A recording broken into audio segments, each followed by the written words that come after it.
Bonjour à toutes et à tous, j'espère que vous vous portez bien. Nous nous retrouvons après des mois d'absence donc sur YouTube, mais cette fois-ci pas pour parler d'orientation universitaire comme c'était le cas il y avait plus qu'un an. Maintenant on va parler d'une nouvelle parution dans le monde des livres. On va parler de Bel Abim de Yamal Manai. Bonjour. Bonjour. Alhamdulillah. Vous allez Merci. bien? Très bien, merci. Vous ou tu ou comment? On se tutoie? Allez, soyons fous. Alors, je tiens d'abord à te féliciter pour la nouvelle parution Merci beaucoup. de Bel Abim. Wesh. Moi, j'ai déjà lu La main ardent. D'accord. Ça fait des années, j'ai adoré, mais j'ai pas eu l'occasion réellement de discuter avec toi autour de cela. Mais l'occasion s'est présentée cette fois-ci. Et parmi les questions qui me travaillent, je me suis dit, qu'est-ce qui t'a motivé pour l'écriture de ce roman? De Bel Abim en particulier? De Bel Abim, surtout qu'il y avait des années quand même. Tout est parti de la bagarre ou des agressions successives de certains parlementaires tunisiens au sein de l'hémicycle de leurs collègues, souvent femmes. J'avais l'impression qu'ils profanaient dans ce lieu symbolique nos envies de vie meilleure, nos aspirations de dignité. Et du coup, j'avais envie de dénoncer la violence dont il faisait le porte-drapeau. Ouais. Et j'ai écrit Bel Abim dans cette optique. Tu m'as dit qu'il y avait beaucoup de violence, mais le roman aussi, il est gorgé de violence. Il regorge de violence. À l'image de notre société. C'est-à-dire l'artiste, parfois, il est le miroir de ce qui se passe, il est l'éponge de sa société. Et il ne faut pas nier que notre société est ultra violente. Ouais. Et que, voilà, hein, et comme je vous ai dit, des députés qui se tapent dessus et qui finissent en sang, qui s'insultent. En fait. Oui, c'est arrivé qu'on ait des assassinats, ça c'est clair, mais je ne parle pas de ce qui se passe derrière le rideau. Là, c'est filmé en direct, exactement. En live. Sous le nez et la barbe de tout le monde. Il y en a qui jouissent d'une certaine immunité et qui en profitent pour salir nos rêves. Donc finalement, l'écriture de Bel Abim, c'est aussi un besoin. C'est beaucoup plus qu'une simple dénonciation. C'était thérapeutique pour moi parce que j'en étais malade de voir ce comportement en fait. Ça m'a vraiment remué et j'avais l'impression qu'on était en train de perdre le fil de ce qu'on voulait construire. Donc c'était thérapeutique pour moi de l'écrire, ça m'a permis de me soulager de cette violence qui m'a contaminé. Tu te sens mieux après avoir écrit le roman? Oui. Donc ça t'a permis un peu d'absorber Non, pas d'absorber, au contraire, de sublimer. Ouais. D'extérioriser peut-être le mal. C'est pas d'extérioriser, c'est encore mieux, c'est sublimer. Sublimer, c'est-à-dire atteindre quelque chose de lumineux à partir d'une merde qu'on nous propose. Quotidiennement en fait. Quotidiennement, voilà, parce que c'était devenu une mascarade quotidienne. C'est vrai que je l'ai écrit lors de la première bagarre entre députés, mais en fait ils s'en suivaient tellement qu'on ne les compte plus. Une sorte de pain quotidien. Oui. Ouais. Mais une question aussi qui m'intéresse par rapport à ce roman, c'est que après je me dis c'est vrai que la cruauté, ça fait partie un peu de notre quotidien, c'est-à-dire on n'est plus peut-être étonné quand on voit des scènes de violence ou quand on voit quelqu'un qu'on critique de façon violente, mais de là peut-être à le voir dans un roman de façon condensée, c'est peut-être un peu étonnant. Parce que d'habitude, ça nous arrive aussi de voir des scènes de ce genre dans la vraie vie, mais là, de voir un auteur ou un romancier prendre un certain recul et retracer les mêmes, peut-être le même scénario ou le retracer autrement, c'est beaucoup plus amer en fait. C'est peut-être une manière, tu es en train en quelque sorte de nous cracher comme ça, un morceau. Alors ça doit être un beau crachat parce que quand même c'est de la belle littérature, mais en tout cas je considère que le texte il est beau et qu'il n'est pas forcément, comme j'ai dit, j'ai essayé de sublimer, de faire quelque chose de lumineux, de quelque chose de pourri. Après ce n'est pas forcément étonnant, je pense que l'artiste et l'écrivain il a le droit de saisir de n'importe quelle matière et il y a des livres beaucoup plus violents et sanguinaires que ça, donc il y a plein de livres qui me viennent à l'esprit, je n'ai pas forcément envie de les énumérer. Mais comme je vous ai dit, hein, l'artiste, il est le reflet aussi de sa société. Il s'empare du réel pour le sublimer, le transmettre et le transformer. Et donc voilà, c'était ma démarche. J'aimerais parler du choix de Bella, donc le protagoniste de notre histoire. D'accord. On va dire notre histoire, parce que là, c'est plus l'histoire de Mané Aïssa, c'est l'histoire maintenant du public. Je pense que les lecteurs aussi donnent leur avis. Oui, bien sûr. Michel Tornier disait qu'un livre a deux auteurs, celui qui l'écrit et celui qui le lit. Voilà, exactement. Donc du coup, du moment où c'était écrit, d'ailleurs là, c'est une petite parenthèse, est-ce que le public, il est présent dans tes écrits? Est-ce que tu penses forcément à celui qui va te lire? Ou bien tu es dans une sorte de lâche-prise Non, non, il ne faut pas penser à celui qui va vous lire. Moi, en tout cas, ce n'est pas le sens de ma démarche. Plus je suis honnête envers moi-même, plus je vais résonner dans les oreilles des autres. Mais faire une démarche artistique en pensant déjà à la réception et au public, je pense que c'est quelque chose de dangereux pour l'artiste. Il faut vraiment qu'il se concentre sur le travail de création. Et après, l'accueil qui en sera fait après, c'est autre chose. Ça ne dépend pas de lui, exactement. Oui. Pour le personnage justement de Bella, moi, je voulais savoir pourquoi le choix de Bella. Est-ce que c'est parce que, bon, rappelons que Bella, donc, c'est la chaîne donc, dans l'histoire. D'accord. Et rappelons aussi qu'elle occupe une place particulière, c'est-à-dire c'est un peu...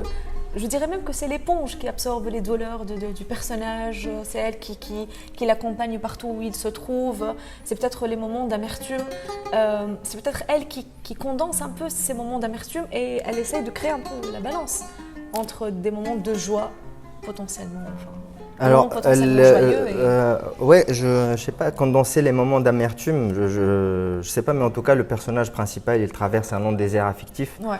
Comme beaucoup d'enfants tunisiens qui vivent et qui peuvent passer leur enfance sans un mot d'amour. Sans un geste de tendresse. Il peut y avoir des gestes de tendresse, mais c'est surtout aussi les mots d'amour, le pardon, le fait de prendre par la main quelqu'un de fragile. Donc oui, le personnage principal est un adolescent qui a traversé un désert affectif bien connu de beaucoup de Tunisiens, je pense. Et la seule éclaircie de sa vie, le seul amour véritable, il le sent dans les yeux de cette chienne qu'il a adoptée et qui devient pour lui tout ce qu'il y a de beau et tout ce qu'il y a de vrai dans sa vie. Donc elle ne concentre pas des moments d'amertume, mais au contraire, c'est elle vraiment son échappatoire et c'est elle qui lui présente la meilleure face de sa personne. C'est peut-être elle un peu la porte lumineuse, peut-être vers un moment beaucoup plus joyeux. Vers l'amour. Vers l'amour, exactement, oui. Quand je lisais le roman, qui se lit d'ailleurs très très vite, peut-être en 2 heures on pourra le dévorer rapidement, j'ai l'impression que tout remonte à l'enfance. En tout cas, tout s'explique, toute la violence, même la violence du peuple, s'explique par des moments difficiles qu'ils ont vécu, que le peuple a vécu en enfance. Est-ce que tu penses la même chose? Est-ce que tu penses réellement que l'enfance, c'est un peu l'étape qui va définir tout ce qui reste après? Absolument, absolument. Je veux dire, ce n'est pas forcément moi qui le dis. Oui, tous les psychanalystes, les psychiatres, tout le monde insiste sur l'importance de l'enfance dans la construction de l'adulte. Et j'ai l'impression que oui, on vit et on traîne une ardoise avec nous jusqu'à la fin de nos jours, faite de nos complexes, faite de notre manque de confiance en soi qu'on cumule pendant nos enfances et qu'on passe du temps à se libérer de ça. Moi, je me rappelle d'un post tragicomique d'une personne sur Facebook qui demandait, c'est un Tunisien qui demandait en tunisien à ses abonnés quelle était la chose la plus drôle avec lesquelles vos parents vous ont tapé. Alors il y en a qui disent...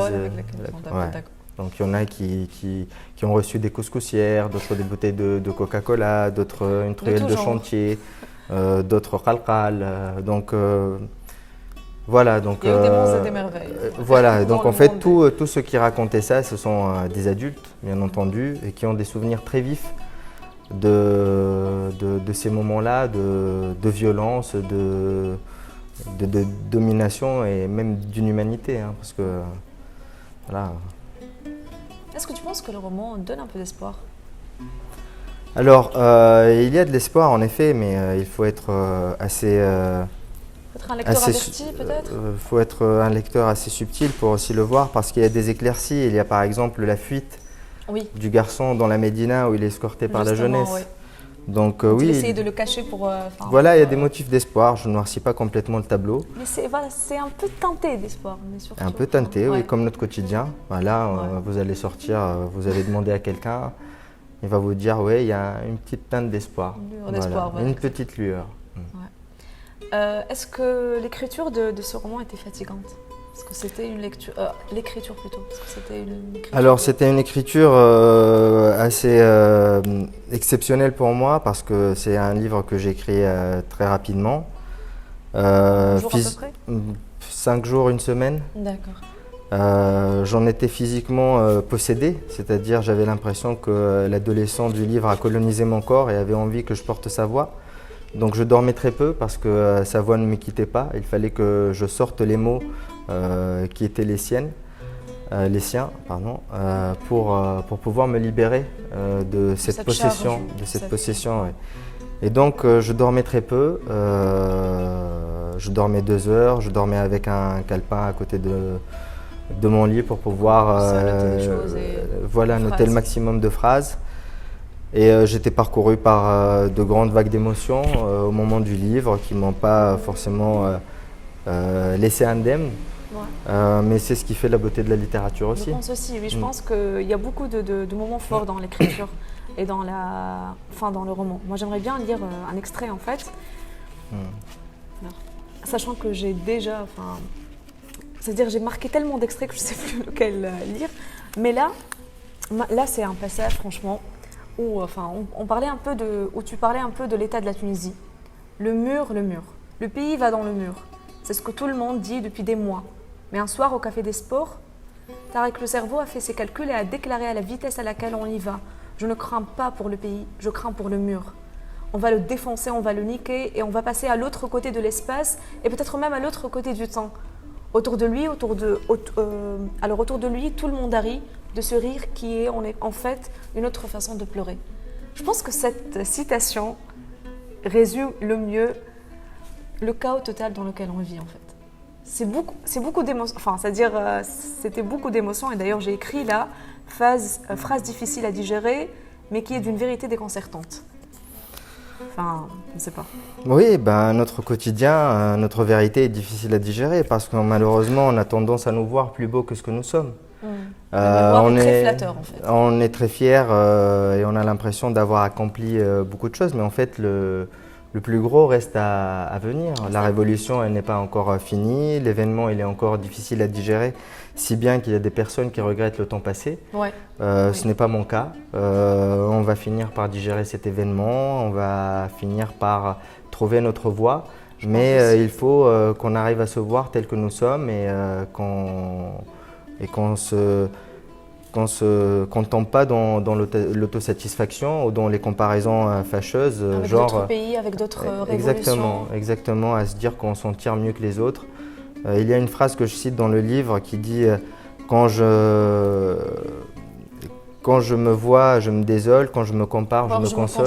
Exactement. Moi, je ne veux pas qu'on se compare à qui que ce soit, ou si on doit se comparer, et comparaison n'est pas raison forcément, on doit se comparer avec ceux qui ont des meilleures conditions de vie que nous, plutôt que regarder ceux qui sont plus dépouillés, plus démunis que nous et se satisfaire de la condition dans laquelle nous sommes.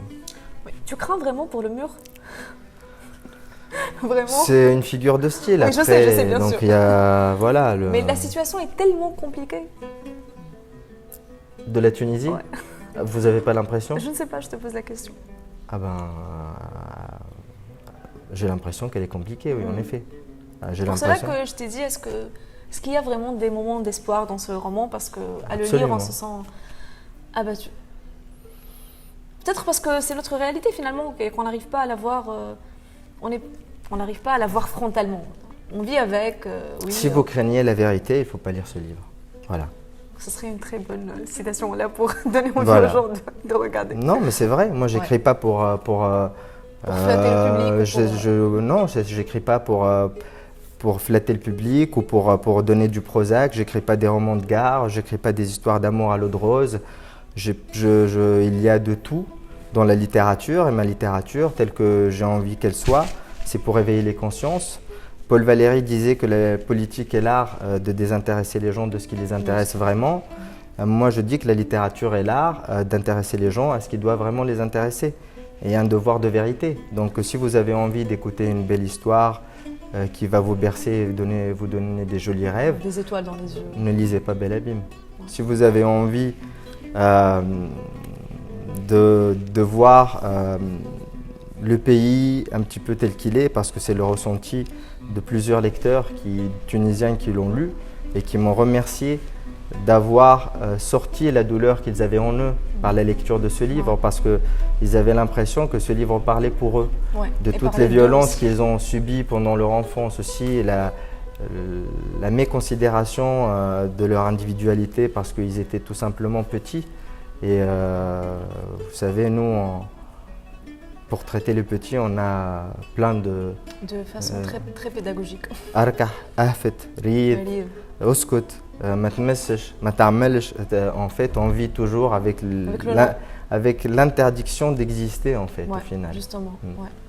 D'ailleurs, ici, dans la page 27, vous voulez que je vous raconte une autre anecdote? Allant à l'école alors. J'étais à peine plus grand, j'avais 5 ans. J'avais envie de faire pipi et comme je ne tenais plus, j'ai levé le doigt et j'ai demandé à sortir. Pourtant, je savais qu'il ne fallait pas interrompre la maîtresse. Elle ne m'a pas loupé. Elle m'a crié de rester à ma place, que je n'étais plus un bébé. J'ai fini par me pisser dessus. Mes camarades ont rigolé. La maîtresse a hurlé et m'a frappé comme si j'étais le diable. Elle m'a ordonné de nettoyer la pisse avec mon uniforme d'écolier. J'ai eu la honte de ma vie. J'avais envie de disparaître. D'ailleurs, dans cette page, la page 26 et la page 27, c'est 3 anecdotes écrites l'une après l'autre. Et je pense que c'est authentique, en fait. Oui, c'est authentique. À aucun moment, tu te dis que l'auteur est en train de fabuler, en fait. C'est une scène réelle. C'est une scène réelle que j'ai vécue. Alors, heureusement que ce n'était pas moi qui s'est fait pipi dessus et qui a subi ce lynchage. De la part de la prof, mais je l'ai vécu. J'étais dans la classe et j'ai vu quelqu'un demander à la maîtresse réellement d'aller aux toilettes. Elle a refusé, il a fini par se pisser dessus et il s'est fait taper et elle lui a demandé en effet d'enlever son uniforme et de nettoyer la pisse avec. Donc c'est triste, je pense, de garder ces images de l'enfance.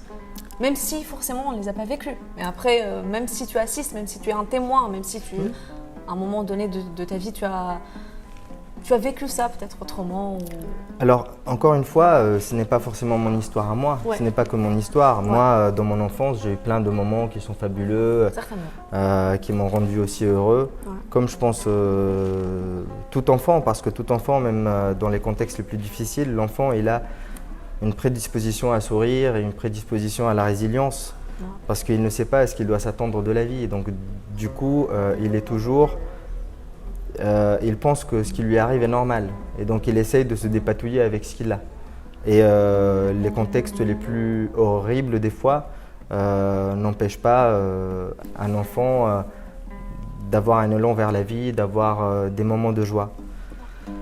Donc la parole elle est portée par un adolescent, et un adolescent qui a une envie d'écrire une réalité sans concession, donc sans filtre. Donc je ne suis pas dans la nuance que je peux avoir quand je suis adulte à dresser un bilan mitigé avec des points positifs et des points négatifs.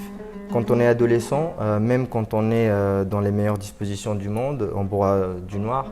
Alors du coup, lui en particulier, l'adolescent du livre, eh ben, en fait il est dans un monde d'injustice, donc il a doublement raison de broyer du noir et de noircir le tableau qu'il présente.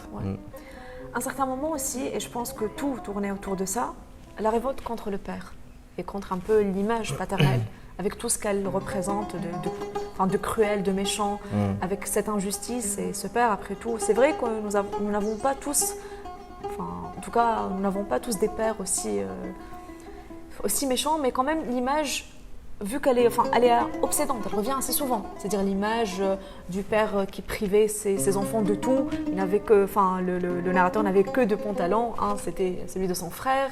Et puis le père faisait tout pour avoir une belle voiture, même avec l'argent qu'il n'avait pas. Ça s'était dit à deux reprises. Du coup, le père ici, il est puni un peu. Il est puni? Puni.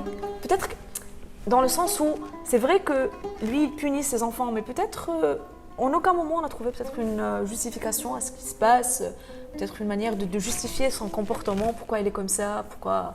Parce qu'après, tu n'arrêtais pas de dire, enfin en tout cas le narrateur n'arrêtait pas de dire que la violence elle est contagieuse. C'est-à-dire même si moi j'essaye de tout faire pour être humain, je finis un peu par être contaminée par cet esprit de violence. Peut-être que le père était aussi le fruit de cela.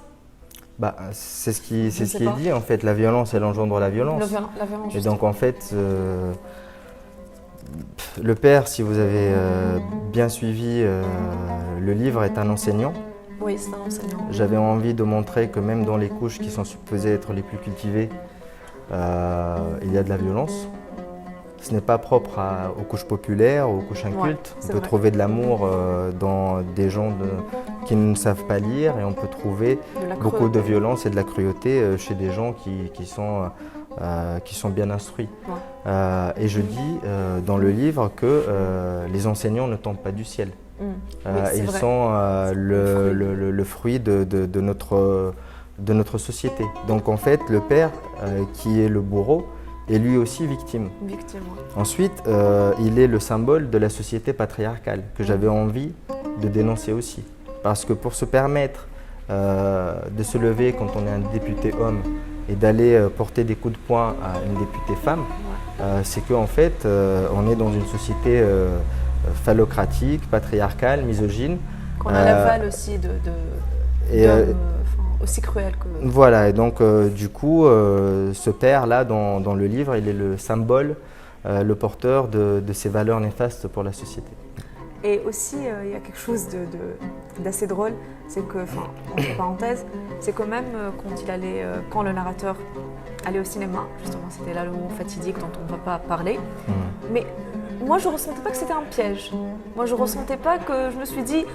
Enfin, non, le père est devenu plus calme, il s'est ressaisi, c'était peut-être un moment de conscience, après tant d'années, après tant de bourrage de crâne. Du coup, je ne m'attendais jamais à ce qu'il y ait eu un détournement de situation, même si en lisant le livre, on est déjà dans le procès, on est déjà dans la remise en question.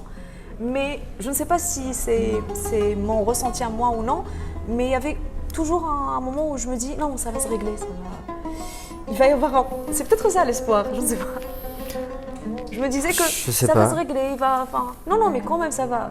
Il lui avait donné un billet de vin pour aller au cinéma. Non, mais quand même, vous voyez, c'était un peu... Non, bah voilà. Dans le livre, on découvre que ce n'est pas un geste de tendresse, mais que c'était un geste de complotiste plutôt. Et de pure... de conspiration. De pure méchanceté. Après, il y a eu aussi beaucoup de critiques de la... Je pense pas uniquement du père, pas uniquement de la société patriarcale, mais de toute la société.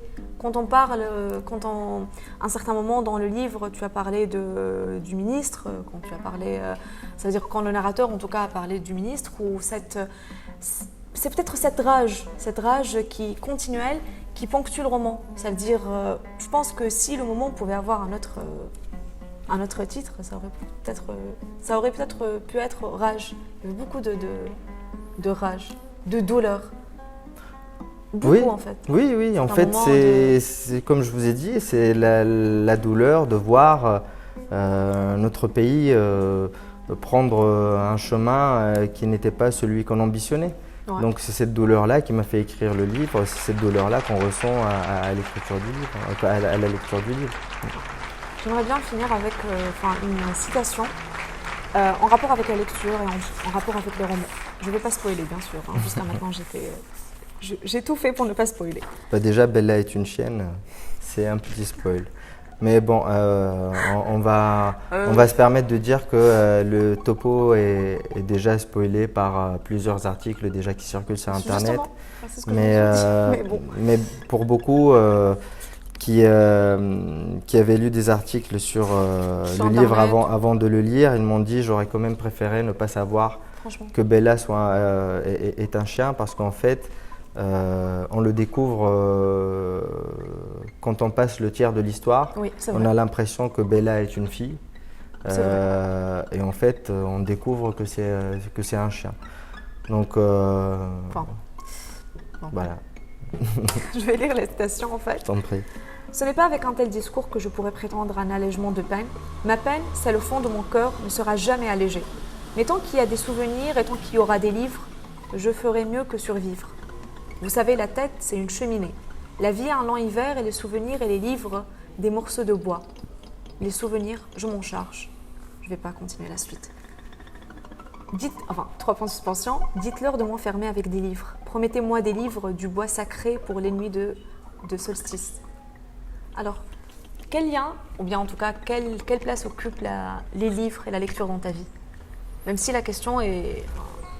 C'est une place fondamentale. Les livres m'ont construit et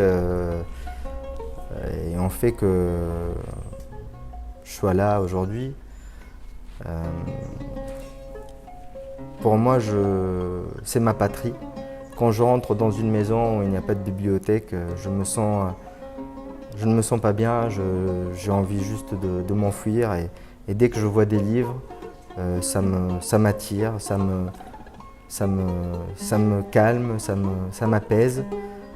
Et ça me donne envie de rester dans cet endroit. Donc les livres, c'est ma patrie. Et ça me console, parce que c'est là où je trouve ce qu'il y a de plus beau chez l'homme. Et la femme, bien sûr. Alors, est-ce que tu peux me donner un titre de livre qui t'a marqué? Un livre, 2 livres, ce que tu veux. Un livre dont tu te rappelles toujours, peut-être que tu consultes de temps en temps, que tu parcours. Il y en a beaucoup en fait, et après choisir c'est renoncer. Oui, je sais. Mais après, s'il y a vraiment un livre, j'en ai plusieurs même. Mais là, je te pose la question. Il y a l'Iliade, que j'adore, de Homère. Il y a 100 ans de solitude. Marquez. Il y a Osfourn min ash-Sharq de Tawfiq al-Hakim.